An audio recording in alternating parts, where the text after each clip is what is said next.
என்ன தலைப்பே கவலைன்னு யோசிக்கிறீங்களா? கவலைய எப்படி போக்குறது? கவலைனால எவ்வளோ ஹெப்பி கிடைக்கும்? அப்படிங்கிறது தான் நாங்க இன்னைக்கு பார்க்க போறோம். என்ன அப்படின்னா, கவலை இல்லாத மனிதர் இந்த உலகத்துல யாருமே இல்லைங்க. அந்த கவலை சில நேரம் ஒரு நிமிஷத்துல போயிரும். சில நேரம் பார்த்தீங்களா, அது பல மாதமாகும்.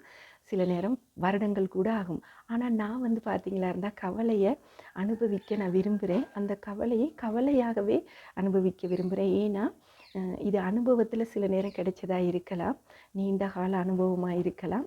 கவலைகள நாங்க அனுபவிக்கிற சந்தர்ப்பத்தில தான், எங்களுக்கு கவலை இருக்குன்னு தெரிஞ்சு கொள்ற மனிதர்கள நாங்க பார்க்குறோம். அந்த மனிதர்கள் வந்து எங்கிட்ட எதுவுமே கேட்டிருக்க மாட்டாங்க. ஆனா, ஆறுதலான வார்த்தைகள அப்போது அவங்க சொல்லுவாங்க. எங்களுடைய கவலை நேரம் சில நேரம் நெறைய கண்ணீர் வரும். அந்த கண்ணீர பார்த்தீங்களா இருந்தா, துடைக்கக்கூடிய கைகளாக நாங்க சமூகமா இருக்கலாம், வீடா இருக்கலாம். நெறைய பேர கைகளாக நாங்க பார்க்குறோம். அப்ப கவலை வந்தனால தான் அந்த அன்பான கைகள நாங்க பார்க்க முடியுது. அது மாதிரி எங்களுடைய கவலைய போக்குறதுக்கு எங்களுக்கு அ எங்களோட விடயங்கள கேட்கக்கூடிய ஏதாவது ஒரு நபர் எங்களுக்கு தேவைப்படலாம். அவங்க அந்த டைம நமக்காக ஒதுக்கி, எங்களுடைய கவலைய அவங்க காது கொடுத்து கேட்குறதுங்கிறது எவ்வளோ பெரிய விஷயங்கிறது நமக்கு தெரியாது.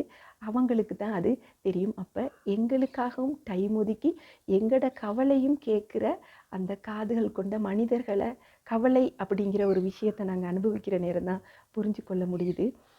சில நேரம் பார்த்தீங்களா இருந்தா, கவலை வந்தா ஒரு படபடப்பு, என்ன செய்ய போறோம் அப்படிங்கிற அ குழப்பம் அப்படியெல்லாம் இருக்கும். அந்த நேரத்தில ஒரு தண்ணீர எடுத்துக்கொண்டு சில நேரம் நம்ம வீட்ல உள்ள குழந்தைகளே, "அம்மா இத குடிங்க" அப்படின்ட்டுன்னு வருவாங்க. அந்த சந்தர்ப்பம் அ கவலை இருக்குதோ இல்லையோ, அ அடுத்த லைஃப் இருக்கு அப்படிங்கிற நம்பிக்கைய நமக்கு கூட்டும்.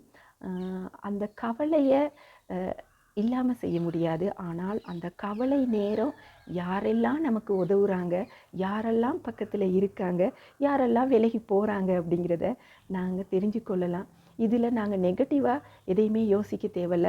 கவலையும் போது கரம் கொடுக்கும் எத்தனையோ முகங்கள், மனிதர்கள், கைகள் இங்க இருக்குது. அத நாங்க பெறணுமா இருந்தா, அத தெரிஞ்சுக்கணுமா இருந்தா, நாங்க கவலைகளை அனுபவிக்கத்தான் வேண்டும். கவலையை அனுபவிப்பது கஷ்டமல்ல. இப்ப கூட நான் கவலையா இருக்கேன். ஏன்னா, எனக்கு யாராவது சப்ஸ்கிரைப் பண்ண மாட்டாங்களான்னு. ஓகே, அந்த கவலையும் நான் கவலையாவே ஏற்றுக்கொள்றேன். ஏன்னா, அந்த கவலையை கவலையாக ஏற்றுக்கொள்ளும் போது தான் அதிலுள்ள அ சந்தோஷத்தையும் நான் அடைய முடியும் அப்படின்னு நான் நினைக்கிறேன். என்ன நண்பர்களே, பிடிச்சிருந்தா லைக் பண்ணுங்க, சப்ஸ்கிரைப் பண்ணுங்க. அதோட உங்களோட ஃப்ரெண்ட்ஸுக்கும் ஷேர் பண்ணி விடுங்க.